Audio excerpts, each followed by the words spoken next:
wabarakatuh. Perkenalkan, nama saya Winda Anggreni Nasution dari kelompok 1. Baiklah, di sini saya akan menjelaskan tentang makalah kami yang berjudul investasi. Investasi merupakan sebagai komitmen menanamkan sejumlah dana pada satu atau lebih selama beberapa periode pada masa mendatang yang berguna untuk mendapatkan jumlah aset yang lebih besar nantinya. Bagi masyarakat, kata investasi tidak asing lagi. Bahkan kita sudah sering mendengarnya. Semakin tinggi pendidikan seseorang itu, maka dia tidak akan membiarkan aset tersebut tidak berkembang. Sementara itu, investasi juga merupakan komitmen atas sejumlah dana atau sumber dana lainnya yang dilakukan pada saat ini dengan tujuan memperoleh sejumlah keuntungan di masa yang akan datang. Investasi juga mempelajari bagaimana mengelola kesejahteraan terhadap investor. Kesejahteraan dalam konteks investasi berarti kesejahteraan yang moneter, bukan kesejahteraan yang rohania. Selanjutnya, B. Menabung dan berinvestasi. Di usia 30-an nanti, kita dan keluarga akan memiliki banyak kebutuhan dan keinginan. Mulai dari kebutuhan rumah, dana pendidikan anak, liburan keluarga, dan kebutuhan lainnya. Semuanya ini belum tentu bisa kita penuhi jika hanya mengandalkan penghasilan bulanan saja.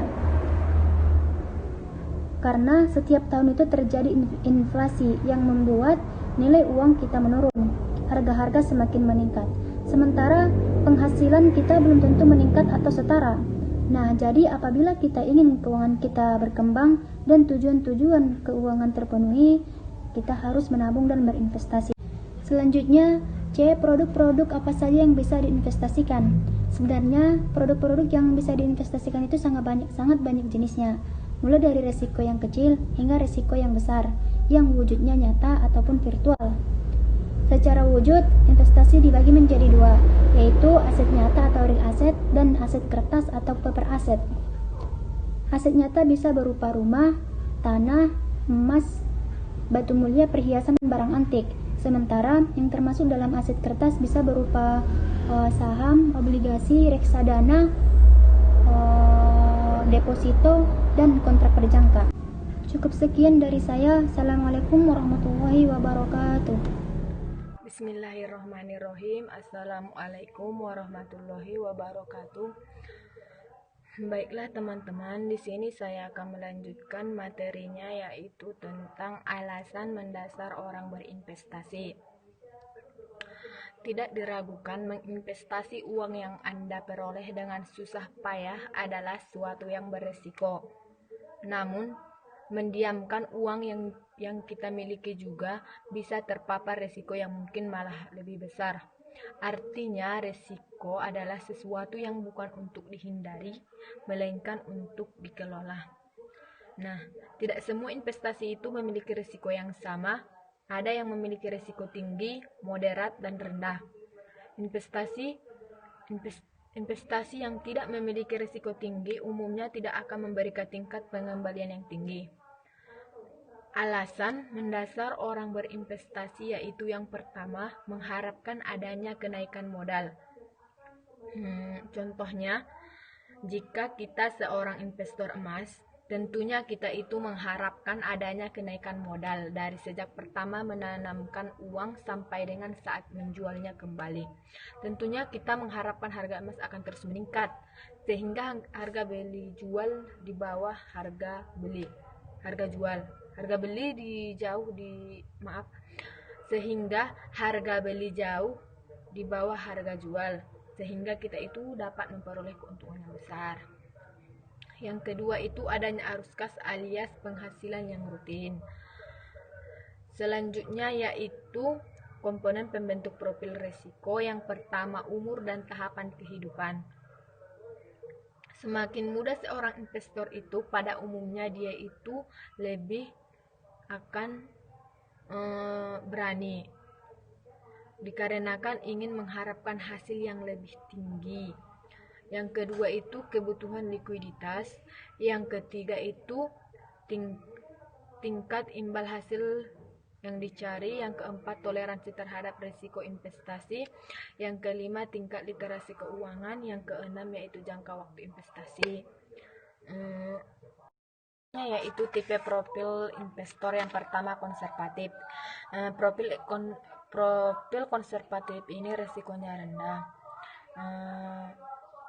Dalam berinvestasi, profil investor konservatif ini lebih cenderung memilih yang nyaman, dan hasilnya itu tidak terlalu tinggi tetapi stabil. Investasi yang cocok untuk profil konservatif ini yaitu reksadana pasar uang, deposito dan tabungan. Yang kedua yaitu tipe moderat. Tipe moderat ini harus siap untuk menerima fluktuasi jangka pendek yang keuntungannya itu diharapkan lebih tinggi dari inflasi. Jenis investasi yang cocok untuk profil moderat ini adalah reksadana campuran. Yang ketiga yaitu tipe agresif.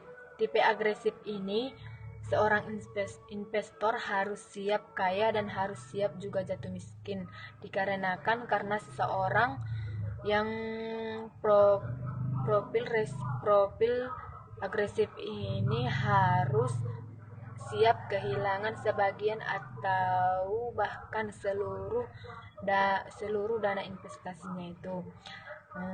Investasi yang cocok untuk tipe agresif ini yaitu trending saham, forex, indeks dan komoditas. Sekian dari saya, selanjutnya akan dilanjutkan oleh rekan saya yang bernama Sophie Harahap. Saya Sophie Harahap akan menjelaskan materi selanjutnya yaitu jenis resiko investasi dan investasi sesuai syariah. Jenis resiko investasi terbagi menjadi 5. Yang pertama yaitu resiko volatilitas.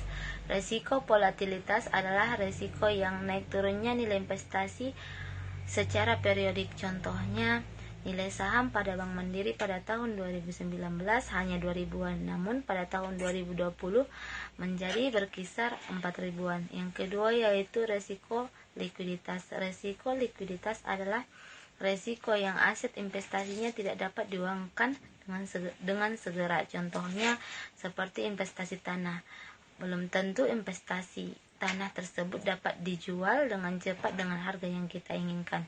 Yang ketiga yaitu resiko gagal bayar. Resiko gagal bayar adalah resiko yang modal investasi tidak dapat kita miliki separuh ataupun sepenuhnya. Yang keempat yaitu resiko pasar. Resiko pasar adalah resiko yang hasil investasinya mungkin akan mengalami naik turun karena akan mengikuti keadaan pasar keuangan. Yang kelima yaitu resiko penipuan. Nah, resiko ini adalah resiko yang paling berbahaya karena kita akan mengetahui setelah penipuan sudah terjadi. Selanjutnya yaitu investasi sesuai syariah.